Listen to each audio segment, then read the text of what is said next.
কথায় আছে, গোপন কথা বলিও না সেই বন্ধুর কাছে যে বন্ধুর আরো বন্ধু আছে।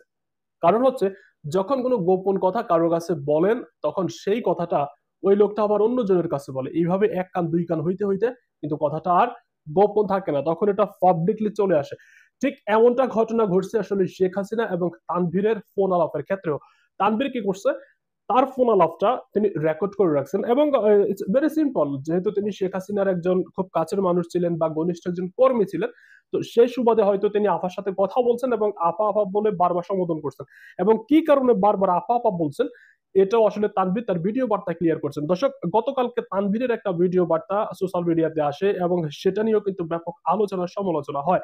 আমরা সেই ভিডিও বার্তার কিছুটা অংশ আপনাদেরকে দেখিয়ে নিয়ে আসছি, তারপর আমরা বিস্তারিত আলোচনা করছি। আগের জায়গা থেকে আমি প্রধানমন্ত্রীর সাথে কল রেকর্ডটা রেকর্ড করি এবং আমার খুব কাছের কোনো কিছু মানুষ আছে, খুব কাছের, তাদেরকে আমি দেই বাংলাদেশেই।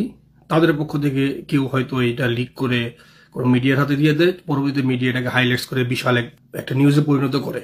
এবার আসি আপা আপা প্রসঙ্গে। আপনারা অনেকে নেগেটিভ ভাবে নিছেন, অনেক বাংলাদেশে ট্রোল হয়েছে যে আমাকে নিয়ে, যে আমি আপা আপা বলতেছি বারবার।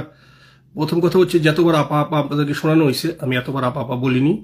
আর যদি বলেও থাকি, এতে আসলে কার গাত্র দেওয়া হয় আমি জানি না। এটা কার কি বিষয়, আমি ওনাকে সম্মান করি, ওনাকে আমি হাজারবার আপা বলবোই। এই ভাইরাল হওয়ার কারণে আসলে শেখ হাসিনা যে তার উপর ক্ষুব্ধ, এটাও কিন্তু বোঝা যাচ্ছে। কারণ তানভীরকে অলরেডি আওয়ামী লীগ থেকে বহিষ্কার করা হয়েছে, যেহেতু দলের একটা দুর্নাম হয়েছে। দুঃসময় এসে দুর্নাম হওয়াটা কিন্তু খুবই খুবই ভয়ানক।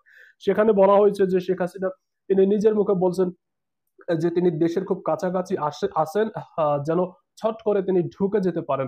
এই যে বিষয়টা, চট করে ঢুকে যাওয়া, এই বিষয়টা নিয়ে কিন্তু সোশ্যাল মিডিয়াতে অনেক ট্রল করা হয়েছে। এবং তানভীরের আপা আপা বলতে বলতে তিনি যে মুখের পানি বের করে ফেলছেন, এটা নিয়েও কিন্তু অনেক ট্রল করা হয়েছিল। সেই জায়গা থেকে আসলে এটা হয়তো আওয়ামী লীগ সহ্য করতে পারেনি এবং তাকে বহিষ্কার করা হয়েছে। পরবর্তীতে তিনি এসে সগৌরবে তিনি বলছেন যে তিনি লাখ লাখ বার আফা বলবেন, তাতে কার কি আসে যায়। এবং তিনি বলছেন যে তিনি আসলে এগুলো নিয়ে কিছু মনে করেন না। দর্শক, আপনার কি মনে হয় যে আওয়ামী লীগ আবারও রাজনীতিতে ঘুরে দাঁড়াতে পারবে কিনা, অথবা এই ধরনের ফোন কলগুলো যে ফাঁস হচ্ছে, এই ফাঁস হওয়ার পিছনে অন্য কারো হাত থাকতে পারে কিনা, অথবা কোনো উদ্দেশ্য প্রণোদিত ভাবে আসলে এই কল রেকর্ড গুলো পাবলিকলি এগুলো প্রকাশ করা হচ্ছে কিনা। যেহেতু গতকালকে শামীম ওসমানের সাথে শেখ হাসিনার আরো একটি কল রেকর্ড, সেটাও কিন্তু সোশ্যাল মিডিয়াতে চলে এসেছে এবং সেটা নিয়েও বেশ আলোচনা সমালোচনা হচ্ছে। সেখানে শামীম ওসমান তিনি বলছেন যে শেখ হাসিনাকে তিনি থাইল্যান্ড নিয়ে যাবেন।